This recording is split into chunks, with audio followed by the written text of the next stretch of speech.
ओम गुरुवे नमः।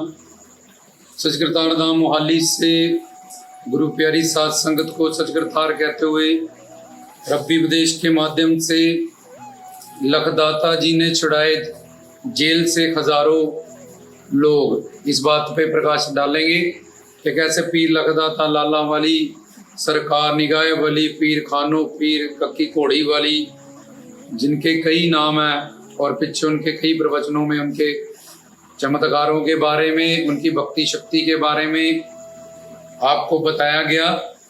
इसमें किस तरह से पीर लखदाता जी ने जेल से हजारों लोगों को, बेकसूरों को छुड़ाया, कैसे उन पे कर्म कमाया। तो जब पीर लखदाता जी की कि वो वली अल्लाह हैं, उनसे लोग जुड़ने लगे, उनसे मोहब्बत करने लगे, तो उनके कुछ खुद के भाई ही उनसे जेलसी करते थे। और जब उनके नाना जी के पास बहुत प्रॉपर्टी थी तो उन्होंने चूल्हा छोड़ दिया, तो उसके बंटवारे के चक्कर में वो उनसे, उनके हिस्से में उन्होंने बंजर ज़मीन डाल दी और खुद अच्छी अच्छी ज़मीन ले ली। तो उनकी अल्लाह ताला की कृपा से लखदाता जी ने कहा कि अल्लाह ताला, तूने अगर यही मेरे भाग्य में लिखा है तो मेरे को यही मंजूर है, तू ही इसको अब हरी भरी करेगा। तो वो जब वहाँ गए तो वो हरी भरी वहाँ हरियाली होगी, ये सब पीछे बात बताई है। तो वो जब चलते थे, क्योंकि वो वली अल्लाह थे, नवाजे हुए थे, एक अवतारी पीर थे, तो उनके सिर पे बादल रहते थे, उनको धूप ना लगे छत्र छाया करने के लिए, क्योंकि वो अपनी भक्ति शक्ति से, ज्ञान से, शांति अमन के संदेश से, खुनकार के संदेश से सब पे छत्र छाया करते थे। तो अल्लाह खुदा उनके सिर पे हमेशा बादलों को खड़ा रखता था, जिससे उनको धूप नहीं लगती थी। और उनकी मीठी बातें, सच्ची बातें सुन के सब लोगों को ज्ञान मिलता था। इस नूर मतलब आत्मा का परमात्मा हजूर से मिलाने के लिए। तो जब वहाँ के मुल्तान के राजा धन्नो पठान को ये बात पता चली, कैसे कोई वली अल्लाह है, उन्होंने परीक्षा लेने के लिए पीर लखदाता जी को वहाँ अपने पास बुलाया और उनके साथ उनके सखी संबंधियों को भी बुलाया। तो उन्होंने देखा कि ये जो बादल वाली बात है, उनको दूर से आते हुए बिल्कुल ये सही है। उनको, उन्होंने पहली बार कभी देखा नहीं था, पीर लखदाता जी को सुना था उनके बारे में बहुत। तो दूर से ही आते जब देखा तो उन्होंने, पहले उनके भाई आ रहे थे कि लोग झूठ बोलते हैं कि ऐसा तो कुछ है नहीं, मैंने बुलाया था, ये सारे आ ही रहे हैं। क्योंकि उनके जो पिता ज़ैनुल आबिदीन बगदाद से जब यहाँ आए थे, तो उनके पिता ज़ैनुल आबिदीन की आमीना जिससे जो पहली निकाह हुआ था, तो उनका देहांत हो गया था रास्ते में आते आते। तो फिर माता आयशा लखदाता जी की जो माँ है, वालिदा, उनसे जो मोहब्बत रखने वाले लोग थे कि ये एक वली हैं, अवतारी हैं, अल्लाह वाले हैं, उन्होंने अपनी बेटी का निकाह न्याज के रूप में उनसे किया था। तो वो जो आमीना जी से पहले उनके थे, वो भी उनके भाई हो गए। तो ये नाना जी के पुत्र, ये भी उनके भाई हो गए। ये सारे उनके खिलाफ थे और उनसे जेलसी करते थे। तो उन्होंने देखा कि सारे आ रहे हैं, इनमें से वली अल्लाह कौन है ऐसा लखदाता। तो उन्होंने ये याद आया कि हाँ, उनके सिर पे तो बोलते थे बादल होता है। तो अलग से चलते हुए पीछे से पीर लखदाता जी लाला वाली सच्ची सरकार आ रहे थे। तो उन्होंने देखा हाँ कि इनके साथ साथ बादल भी आगे आते आ जा रहे हैं और बाकी सब पे धूप पड़ रही है, पर इन पे ऐसी धूप नहीं पड़ रही कि वाकई ये वली अल्लाह ने नवाजे। पर तब भी क्या कहते, जाकी रही भावना जैसी, प्रभु मूर्ति देखी तिन जैसी। जैसी हमारी भावना होती है, अंदर के संस्कार होते हैं, अच्छे कर्म होते हैं, वैसे ही यहाँ से हम गुरु को, संत महात्मा, पीरों फकीरों को पहचान सकते हैं। नहीं तो हमारे सामने भी घूमते रहे अवतार लेके, राम कृष्ण हो, पीर पैगंबर वली हो, नानक कबीर फरीद हो, तो हम जज नहीं कर पाते, क्योंकि हमारा अंतःकरण, हमारे संस्कार, हमारी नज़र बनी नहीं होती। और उनके पास योग माया शक्ति होती है, उसका यही कमाल होता है कि जैसे बाप से जैसा हम उनके बारे में सोचते हैं, वैसा वैसे ही वो हमें नजर आते हैं और वैसे वैसे हमें लगना शुरू हो जाते हैं। अगर श्रद्धा से, मोहब्बत से, विश्वास से, तो फिर आप उनकी भगवत रूप से अपने आप, उसमें आपको उनकी पहचान होने लगती है। उनके ज्ञान से, उनके प्रवचनों से, उनके हाथों से जो लोग ठीक होते हैं, उनको जो दुनिया उनके सामने झुकती। इन सब बातों से फिर अपने आप वो जीव समझने लगते हैं। बात है कि बादल उनके ऊपर थे, तो अब लंगर के लिए जब बिठाया गया, बाकी सबको लंगर परोसा गया, बहुत अच्छा अच्छा बढ़िया बढ़िया, तो उनके लिए खाली ही थाली और गिलास दोनों पठान ने, मुल्तान के राजे ने मंगाया। और जब मंगाया तो लखदाता जी ने कहा ये भी रहने दो, हमें इसकी भी जरूरत नहीं है पठान जी, हमारे यहाँ खाना अपने आप आता है, आएगा, आपको जरूरत नहीं है हमारी सेवा करने की। तो फरिश्तों के अर्शों से एक थाली उतरी हुई बड़ी भव्य उनके वहाँ विराजमान हुई, तो उन्होंने वो भी खाना उसको पठान को, राजा को भेंट कर दिए कि आप खाओ। उसने तो बोला यार मैं तो खाली थाली इनको दी थी और उन्होंने इतना सब कुछ थाली में दिव्य भव्य और ये जन्नत से फरिश्तों के हाथ आई है और मुझे भेंट कर दिया। वो बड़ा शर्मिंदा हुआ। उससे पहले जब जमीन उनको बंजर जमीन दे दी थी, तो जब उनकी हरी भरी जमीन होगी, फसल होगी सबसे ज्यादा, तो सारे भाई उनके पास आए कि लखदाता जी हमसे गलती हो गई है, जो जमीन आपके हिस्से में आने थे गलती से वो हमने किसी और के हिस्से में कर दी भाई के, ये वाली जमीन तो हमारे हिस्से में थी, क्योंकि वहाँ हरी भरी हरियाली होगी सब कुछ, उनकी जमीनों में कुछ हुआ नहीं। तो उन्होंने कहा भाई ये ले लो, तुम बांट लो, इसमें जो भी हुआ आपस में तुम खुश रहो। तो जब वो सारी वहां की फसल कनक जो भी था बांट लिया, तो उस टाइम पे लगाम, क्योंकि मुगल अंपायर था, अकबर का राज था, तो लगान भरना पड़ता था राजाओं को। तो उन्होंने कहा धनो पठान को अब ये सारी तो हमने इनकी वो कनक पुनक बांट दी है, तो अब ये लगान कहाँ से भरेंगे, इनको दंड मिलेगा, सजा मिलेगा। पहली बार उन्हें ऐसे उनका इंप्रेशन उनके सामने खराब करना चाहा था। तो जब पीर लखदाता जी ने वो सारी फसलें उनसे वो बांट दी, सब कुछ, अपनी सखावत उनकी मशहूर थी, सब गरीबों में, लोड़मंद में, जरूरतमंद में, अनाथ बच्चे बच्चियों को, गरीब लड़कियों को उनका शादी निकाह करते थे। वो जो भी उनके वहाँ जाता था उनकी मदद करते थे।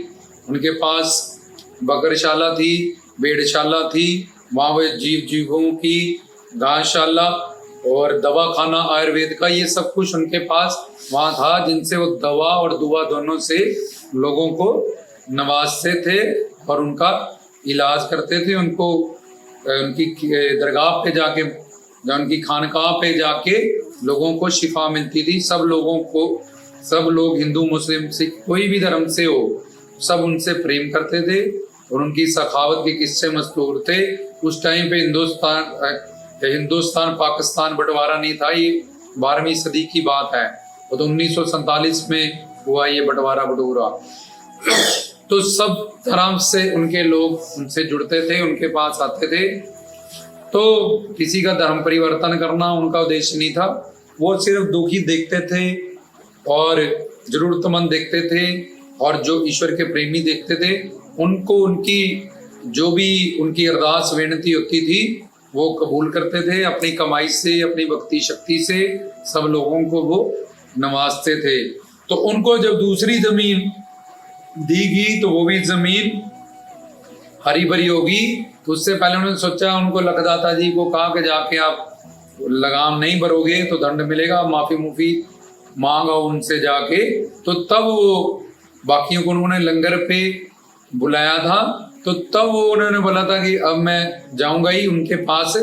आपने बोला एक लीला की उन्होंने, तो पहली बार तब वो इस कारण से उनके पास गए थे। तो उन्होंने कहा आना तो है ही है लखदाता जी ने। तो उनके साथ जब इतने लोगों को, इतनी संगत को भी उन्होंने देखा, तो उन्होंने कहा अच्छा, सो इतने बंदों को ये लेके आए हैं, इन्हीं संगत, इन्हीं के सामने इनकी जब बेइज्जती होएगी, इंसल्ट होएगी, खाली थाली मैं इनको दूंगा, तो फिर अपने आप ही मतलब सब लोग इनसे पीछे हट जाएंगे, धीरे धीरे टूट जाएंगे और इनकी बेइज्जती हो जाएगी यहाँ सारा। तो तब उन्होंने फिर ये थाली वाला जब चमत्कार देखा, उनको लंगर पे भी बहाने से बुलाया, तो ऊपर से उन्होंने ये लगान की बात भी करनी थी, तो वो तो दूसरी जमीन भी उनकी हरी भरी हो गई थी। तो उन्होंने जब ऐसा करिश्मा देखा वहां के राजे ने, धनो पठान ने, तो उन्होंने बोला तुमने लखदाता जी पे ऐसे ऐसे बोला, मुझे उनके बारे में गलत गाइड किया, तो मैं तुम्हें अब सजा दूंगा।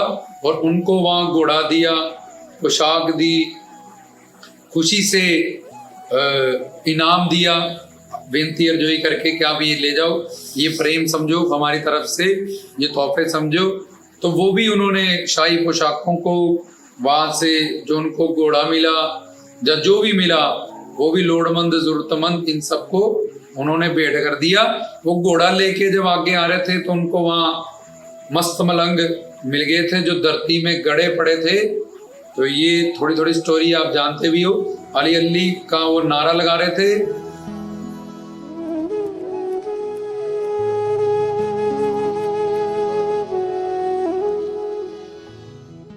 तो उदैया खान फकीर, जो मौला अली फकीर से उन्होंने पुत्र मांगा था कई सालों बाद, तो उनकी पत्नी के कहने पे तो उनको बोला था कि जो नंबर सुबह मेरे आएगा वही मैं तुम्हारी झोली में डाल दूंगा, तो वो तुम तावीज घोल के पी लेना।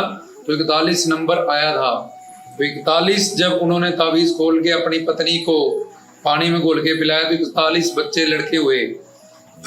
तो उन्होंने कहा 1 2 3 तो मैं पाल सकती हूँ, ये कैसे पालूं, तो आप वापिस कराओ। तो उन्होंने कहा मैं पीर को वापिस नहीं करूंगा। तो उन्होंने बोला इसको फिर धरती खोद के कहीं गाड़ देते हैं। तो मलंग उन्होंने वहां पहले एक रख लेते हैं, 40 गाड़ देते हैं। तो एक आशवानी हुई कि जहां तो 41 के 41 को ही तुम्हें गाड़ना पड़ेगा। तो फिर उन्होंने 41 के 41 मलंगों को गाड़ के ऊपर उन्होंने एक बहुत बड़ा पत्थर रख दिया था। तो फिर लगदाता जी वहां से तब वापिस आ रहे थे, उन्होंने अली अली अली की आवाज सुनी, चिमटा मारा धरती में, उन्होंने सारा बताया कि ऐसे ऐसे हमारे साथ हुआ, हम किसी फकीर के वचन से, इसलिए हम धरती पे भी मरे नहीं। 41 मलंग को उन्होंने अपने 21 गज 21 दूण 42 को अपनी पग को सेंटर से 2 हिस्से करके उनको पहले लंगोट दिए, वो नंगे थे पहनने के लिए। उन्होंने बोला हम बहुत भूखे हैं, तो उन्होंने बोला तुम ये घोड़ा रख लो। तो वो घोड़ा उन्होंने उनको दे दिया। तो भाइयों को एक बार मौका मिल गया कि जो शाही पोशाकें दी थी वो भी इन्होंने बांट दी, वो घोड़ा भी दे दिया, पैसा भी बांट दिया। फिर राजे की इन्होंने ऐसे बेइज्जती की। तो फिर से शिकायत लेके चले गए। तो फिर से जब गए उनकी शिकायत लेके, पहली बार तो राजे ने छोड़ दिया था भाइयों को माफी मुफी मांग के कि चलो आगे से कभी मत ऐसा करना। तो फिर शिकायत लेके पहुंच गए कि आपकी पोशाकें और आपका पैसा आपने मान करके जो घोड़ा दिया उन्होंने तो दे दिया रास्ते में खाने के लिए। तो उनको फिर बुलाया गया, पीर लगदाता जी को वहां पे राजे ने बुलाया। तो उसने बोला किसने आपको बोला है कि मैंने वो अपने आपकी जो घोड़ा है वो दे दिया किसी को, बाकी जाके बाहर देखो तुम्हारा घोड़ा वैसा का वैसा घोड़ा है। तो उन्होंने देखा वैसे 41 घोड़े वहां पे खड़े कर दिए। तो लगदाता जी के दरबार पे जो धूना लगता है उन्होंने फिर उनको अपने धूने में, क्योंकि मिट्टी में थे वो गड़े हुए, तो उन्होंने वहां धूना लगा के अपने दरबार पे उनको उस धूने में 41 मलंगों को, जिनमें से सबसे बड़े मलंग खाकी मलंग है, उनका रोज़ा दरगाह भी बहुत बड़ी है, मशहूर है उनका नाम। तो वो मस्त मलंग हैं जिनको लगदाता जी ने अपने रोजे पे अपनी शरण में, उनके मुरीद हो गए थे, उनके बच्चे बन गए थे, तो उनके साथ ही वो आ गए थे। तो जब लगदाता जी का ये करिश्मा फिर से देखा तो उन्होंने बोला अब इनके भाइयों को मैं नहीं छोड़ूंगा। तो उसने पकड़ के उन सबको जेल में बंद कर दिया। और जब ये करिश्मा देखा तो पीर लगदाता जी को बोला, अपने पहले वजीर से पूछा था कि यार थाली वाला मैंने जो काम किया इनको बेइज्जत करना चाहा, तो ये उल्टा हो गया काम, तो मैं इसको क्या दूं। तो उन्होंने तब भी एक घोड़ा और अच्छी पोशाकें और 1.25 लाख रुपया उस टाइम का उनको भेंट दिया था, जो उन्होंने बांट दिया था सबको।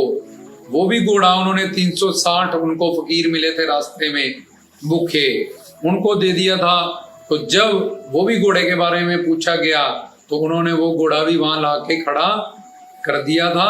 और इस बार फिर से जब मस्त मलंगों की ऐसे दास्तान हुई तो इस बार 41 घोड़े उन्होंने खड़े कर दिए। तो उन्होंने उठा के राजे ने उनके भाइयों को जेल में डाल दिए। तो इस बार फिर वजीर से पूछा कि अब क्या करें। तो उन्होंने कहा अब अपनी बेटी इनको न्याज में इनसे विनती करो तो उन्होंने बोला मैं ये फैसला नहीं ले सकता, मेरे पिता दयालु लाभिदीन से पूछो। तो फिर उन्होंने जाके राजे ने जो बोला कि हमारा बेटा तो फकीर है भाई, उसको क्या शादी वादी सही है तो तुम बोलोगे, जो अपने कामों में मस्त हो। वो बड़ी अल्लाह वाली थी, इन सब बातों को वो समझती थी। उनकी जो बेटी थी बीबी बाई उनका नाम था।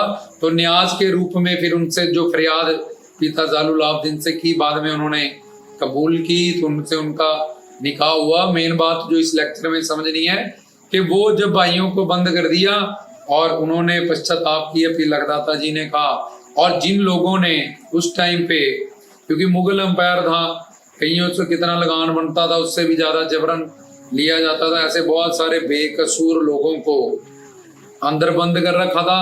जब जिन्होंने लगान नहीं भरा उनको भी कर रखा था, क्योंकि आगे आगे फिर शहनशाह अकबर तक वो भरना होता था उन गवर्नरों को, जहाँ अलग अलग प्रांत के जो राजे थे। तो ऐसे बेशुमार लोग जो जायज और नाजायज तरीके से उस अदालत में उसके पास बंद थे, जहाँ लखदाता के भाइयों को भी बंद कर दिया गया।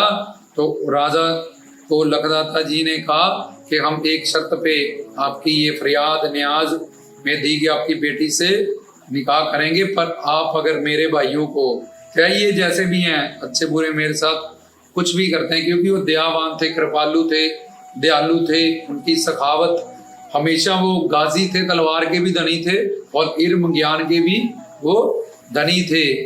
इसलिए वो नहीं चाहते थे कि उनके हाथों से उनके भाई मरे, इसलिए कभी वो कहीं उपदेश, कभी कहीं, और लोगों को तारना भी था। वो एक शहर से दूसरे फिर तीसरे हमेशा अवॉइड करते थे कि मैं इनको ना मारूं और इनसे दूर में, तो दुनिया को तारने में शांति अमन प्रेम का संदेश देना है, तो इसलिए उनको अवॉइड ही वो करते थे। और अलग अलग दोवंखाल, वजीराबाद, डेरा गाजी खान, सुलेमान पर्वत, पेशावर, लाहौर, ये अब सारी जगहें पाकिस्तान में चलेगी। तो यहाँ तो हर पिंड और शहर में उनकी जगहें, उनके 4 बड़े निगाहें हैं। पीर निगाह जैसे ऊना नंगल में आप देखते हो, और फिर एक निगाह आधा पंजाब बंटवारे के बाद वहाँ चला गया, तो उधर हो गया। बाकी हम ये अलग लेक्चर में बताएंगे कि उनके 4 बड़े निगाहे पीर कहाँ कहाँ पे। उनमें एक तो मैं सिर्फ ऊना नंगल के बारे में ही पता है, बाकी उनकी हर पिंड हर शहर में उनकी खान का, उनका रोजा शरीफ दरगाह तो है ही है। तो पीर लखदाता जी ने फिर जो उनके दुश्मन बने हुए थे उनके खिलाफ भी थे, पर उनके भी लिए अपनी दया करुणा दिखाई और अपने उन भाइयों को और उन सब बेकसूर लोगों को उस जेल से निकाला। तो इस तरह से पीर लखदाता जी ने एक लीला स्वरूप लीला भी की और जानबूझ के ये चमत्कार दिखाए, क्योंकि वो चमत्कार दिखा के लोगों को पीछे नहीं दिखाना, अपने आप उनके साथ शक्तियां थी जो वो उनका जो अल्लाह का जिक्र करता है, अल्लाह उनकी चर्चा करता है, तो उनके हाथों में वो सब पावरें सौंप देता है। तो इस तरह से पीर लखदाता जी ने दोनों पठान जो मुल्तान के राजा थे उनकी बेटी से निकाह शादी भी की और हजारों लोगों को वहां से छुड़ाया भी, अपने भाइयों को भी जेल से छुड़ाया। आधों को उनमें से मृत्यु दंड लग चुका था तो उनको भी जीवन दान मिल गया। उनकी कृपा से वो सारे उनसे मोहब्बत करने लगे, उनके मुरीद हो गए। इसलिए उनकी ये भक्ति, शक्ति, इबादत, निस्बत, अकीदत, तभी सब धर्मों के लोग उनसे प्यार करते हैं। उनके रोज़े शरीफ दरगाह पे माथा टेकते हैं।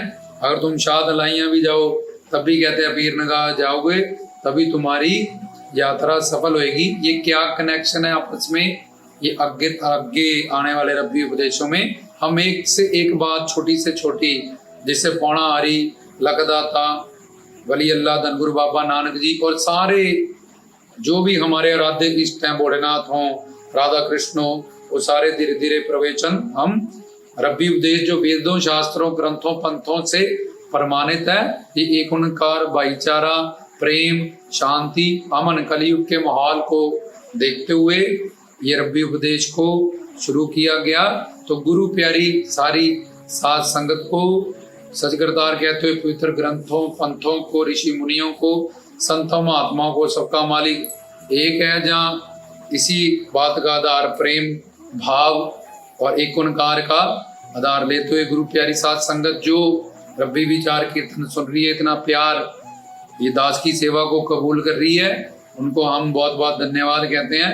आगे से आगे गुरुओं पीरों संतों फकीरों का ये ज्ञान अपने तुम्हारे जो फैमिली मेंबर्स हैं, तो तुम्हारे जो फ्रेंड्स हैं, जो जिससे भी अकीदत रखते हैं, जो गुरु तत्व के बारे में लखदाता जी, शंकर जी, कृष्ण जी, हनुमान जी, जिससे भी हम अकीदत मोहब्बत विश्वास निष्ठा हमारा बना हुआ है, धीरे धीरे उनके तक ये दास की जो सेवा एक निमानी कोशिश है, उसको अपने प्यारे ईश्वर प्रेमियों तक ऐसे ही पहुंचाते रहो, जिससे आपको ईश्वर ऐसे ही निहाल करता रहे और हमारी सेवा गुरु प्यारी साध संगत के चरणों में कबूल होती रहे। और हम दिन रात हर वक्त हमारा एक ही उद्देश्य है कि हम ज़्यादा से ज़्यादा ज्ञान गुरु प्यारी सारी साध संगत को, बाबा जी के प्रेमियों को पहुंचाएं, ताकि उनकी मोहब्बत, उनके प्रति निस्बत, विश्वास, निष्ठा, रुचि और बढ़ जाए। और सब धर्मों ग्रंथों में जो एकता की बात कही गई है उसको हम समझें। संसार में कलयुग में शांति, अमन, भाईचारा, एक ओंकार, सबका मालिक एक, वाहदुल्ला ला इलाहा इल्लल्लाह वाहदु ला शरीक लाहू, मतलब एक ओंकार, इसका भी मतलब एक ओंकार होता है। तो इस सच्चे अपने परमपिता सनातन मतलब हम एक ही ईश्वर की संतान, सिख मतलब हम शिक्षा प्राप्त करें, ईसाई मतलब हम अपनी इंसानियत को, मैं कौन मेरा कौन, इसको पहचाने, बुद्ध मतलब हम अपनी जो बुद्धि है उसका दान करके गुरुओं पीरों संतों कीरों से ईश्वरी बुद्धि प्राप्त करें। इसलिए चाहे हिंदू मुस्लिम सिख ईसाई बौद्धी जैनी योधी पारसी, सबकी मंजिल एक ही है। तो उसी एक ओंकार, उसी सबका मालिक एक, और ये सब भाईचारा, शांति, अमन के लिए रब्बी उदास कीर्तनों को 10 दिन पहले YouTube पे लाया गया। तो ऐसे ही प्यार और आपका सहयोग मिलता रहे, ताकि घर घर, मोहल्ले मोहल्ले तक, शहर शहर तक ये सारा ज्ञान ईश्वर प्रेमियों को अपने अपने आराध्य इष्ट का मिले। तो जो इस सेवाओं में लगे हैं उनको धन्यवाद कहते हैं। और गुरु पीर साईं लोग आप पे कृपा करें, आपको मालो माल निहाल करें। फेसबुक, कमेंट्स, व्हाट्सएप के माध्यम से आप कोई भी रब्बी उपदेश, किसी भी वेद शास्त्र ग्रंथ पंथ पे, किसी आराध्य इष्ट पे समझना चाहते हो, कोई भी सवाल आप कमेंट कर सकते हो। और रब्बी उपदेश के माध्यम से उस पर प्रवचन कीर्तन बनाते हुए आपकी सेवा में दास हाजिर रहेगा। तो गुरु प्यारी सारी साध संगत को सच करता है।